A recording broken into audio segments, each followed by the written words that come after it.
زندگی کی لکیر کے اندر سے، میں آپ کو الگ سے بنا کے بتا دوں تاکہ آپ کو، یہ زندگی کی لکیر ہے اور یہ اندر سے اس طرح سے شروع ہو رہی ہے، یہ لکیر دماغ کی لکیر، اور دل کی لکیر بالکل چھوٹی سی اور کمزور سی لکیر ہے۔ ایسے لوگ کوئی اقدام بھی کر سکتے ہیں، کوئی اقدام بھی کر سکتے ہیں، جذباتی ہوتے ہیں حد سے زیادہ، یہ ابھار ان کا کافی سوجا ہوا ہوتا ہے، پھولا ہوا ہوتا ہے، یعنی اس کا مطلب ہے کہ بہت زیادہ جذباتی، بہت زیادہ غصے میں آ جانے والے، اور یہ جو اندر سے شروع ہو رہی ہے، ایسے لوگ جنہیں غصہ، ایک دم غصہ، بات بے بات غصہ، اور پھر یہ دل کی لکیر یہاں سے آگے نہیں جا رہی، یہاں سے آگے نہیں جا رہی اور بالکل کمزور سی لکیر۔ ایسے لوگ بے حس ہوتے ہیں، بے حس، یہ جس کو حد سے زیادہ ظالم کہتے ہیں نا، وہ یہ حد سے زیادہ ظالم، یہ اپنی مردانگی دکھانے کے لیے کچھ بھی کر سکتے ہیں۔ یہی وہ لوگ ہوتے ہیں جو جانوروں پہ گولیاں برساتے ہیں، یہی وہ لوگ ہوتے ہیں جو انسانوں پہ گولیاں برساتے ہیں، یہی وہ لوگ ہوتے ہیں۔ حالانکہ آپ اگر ان کے پیچھے بیک گراؤنڈ میں جا کے کردار میں دیکھیں تو میں وہ لفظ نہیں بول پاؤں گا کہ یہ کیا تھے، بچپن میں یہ کیسے تھے، کیا تھے، میں بول نہیں سکتا۔ کیوں کہ چینل ہماری مائیں، بہنیں، بیٹیاں سب دیکھتی ہیں، اور جتنے ہمارے ویوز ہیں یہ بھی ہمارے بہن، بیٹیاں اور بیٹے ہیں، اس حد تک نہیں جا سکتا۔ لیکن یہ کمینگی کی انتہا ہے، یہ جو دل کی لکیر ہے یہ کمینگی کی انتہا ہے،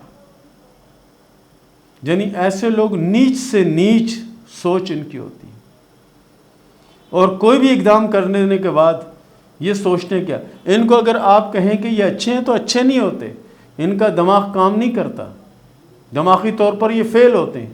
کیونکہ یہاں پر جو میں نے یہ چیز بنائی ہے، یہ جو بنا رہا ہوں ساتھ میں، کہ دماغ کی لکیر بالکل جنی سمجھو کہ کھسکی ہوئی اپنی جگہ سے، اور ایسے لوگوں کی موجودہ زندگی بھی، آنے والی زندگی بھی تباہ و برباد ہوتی ہے۔ اس لیے ماں باپ کو چاہیے کہ سب سے پہلے اگر یہ دیکھیں تو کوشش کریں کہ ایسے لوگوں سے شادی یا رشتہ رکھیں ہی نہ۔ تو پیارے دوستو، یہ تھا ہمارا آج کا پروگرام، اور اس کے ساتھ ہی شروع کرتے ہیں سوال و جواب کا سلسلہ۔ اقرا نور نے سوال کیا اسلام آباد سے کہ یہ بتائیں کہ میری شادی کب ہوگی؟ ہاتھ کی لکیروں کے حساب سے آپ کی شادی 2024 میں ہوگی اور شادی کامیاب رہے گی۔ تیمور ہاشمی نے سوال کیا ملتان سے کہ یہ بتائیں کہ میری شادی کب ہوگی اور میرے نصیب میں بچے کتنے ہیں؟ ہاتھ کی لکیروں کے حساب سے آپ کے ہاتھ میں اولادوں کی 2 سے 3 لکیریں موجود ہیں، اور آپ کی شادی 2023 اور 2024 کے درمیان ہونے کے چانس ہیں۔ محمد علی نے سوال کیا جنگ سے کہ میں 2012 سے مشکلات کا شکار ہوں اور یہ مشکلیں کم نہیں ہوتی، یہ بتائیں کہ آنے والے وقت میں کچھ اچھا ہوگا یا نہیں؟ پیارے دوست، اللہ کے فضل سے بہت اچھا ہوگا۔ موجودہ وقت میں آپ کی دماغ کی لکیر، دل کی لکیر، زندگی کی لکیر، قسمت کی لکیر، تینوں چارہ لکیریں بڑی سست ہیں اور جگہ جگہ پہ جنی رکاوٹ بن رہی ہے اس میں۔ اس کے لیے آپ سب سے پہلے تو کوشش یہ کریں کہ سورہ فاتحہ جو ہے اس کو پابندی سے 300 مرتبہ روز کا معمول بنائیں۔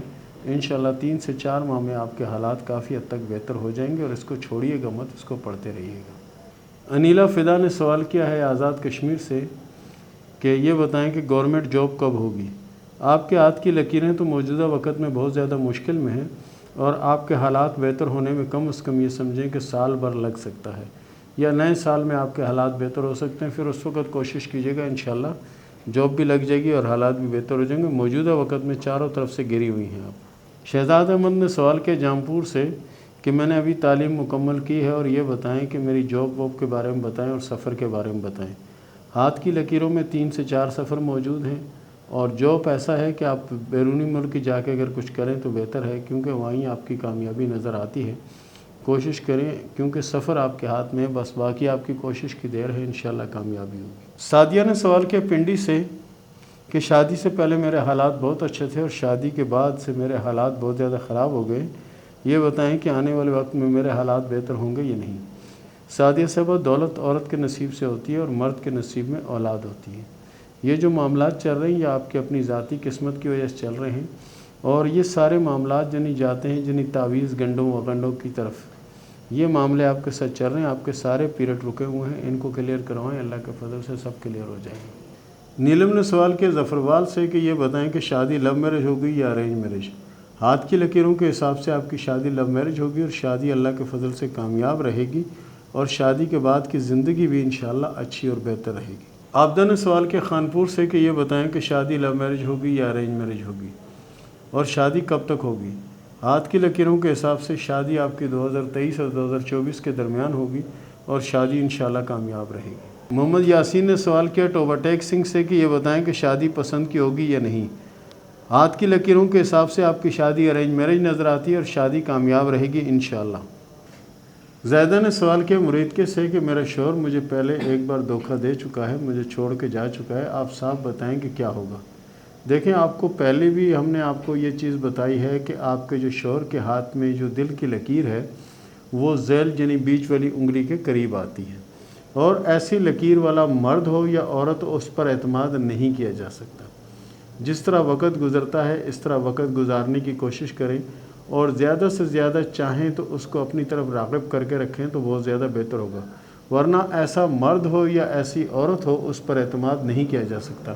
ہم نے تو یہاں تک بھی دیکھا ہے کہ ہاتھ میں شادی کی 2 لکیریں ہیں اور شادیاں انہوں نے 3 کی ہیں، ٹھیک ہے، شادی کی 3 لکیریں ہیں، شادیاں انہوں نے 4 کی ہیں، لیکن وہ جو چوتھی شادی انہوں نے کی یا تیسری شادی جو انہوں نے کی وہ نہ چلنے والی شادیاں ہوتی ہیں۔ اسی طرح ان کے ہاتھ میں یعنی جو دل کی لکیر ہے ذیل تک آتی ہے، ذیل تک آنے والے لوگوں پر اعتماد نہیں کیا جا سکتا۔ جیسے وقت گزرتا ہے اس وقت کو گزارنے کی کوشش کریں، باقی سب اللہ پہ چھوڑ دیں۔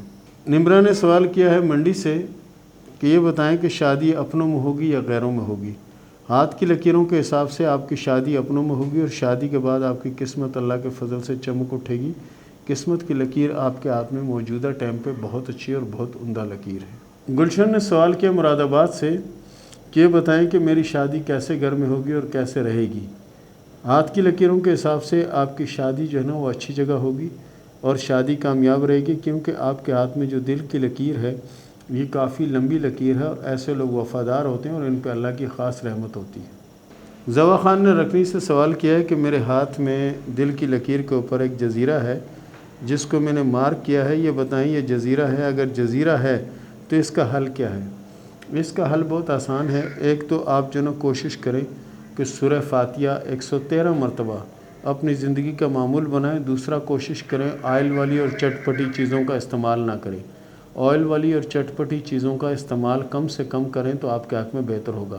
یعنی چکنی کوئی بھی چیز جو ہے نا جو تیل میں گھی میں بہت زیادہ تلی ہوئی چیز ہوتی ہے اس کا استعمال کم رکھیں تو بہت زیادہ بہتر ہے۔ اس کے علاوہ سورہ فاتحہ پڑھتے رہیں۔ اگر سورہ فاتحہ آپ کو تھوڑی جانی سمجھو کہ مشکل لگتی ہے تو آپ جو نا آیت کریمہ بھی پڑھ سکتے ہیں، لیکن پڑھنا 113 مرتبہ اور معمول کے ساتھ پڑھنا ہے۔ انشاءاللہ یہ جزیرہ ختم ہو جائے گا۔ اور اس کے ساتھ ہی اجازت دیں، ملتے ہیں اگلے پروگرام میں، تب تک کے لیے اللہ حافظ۔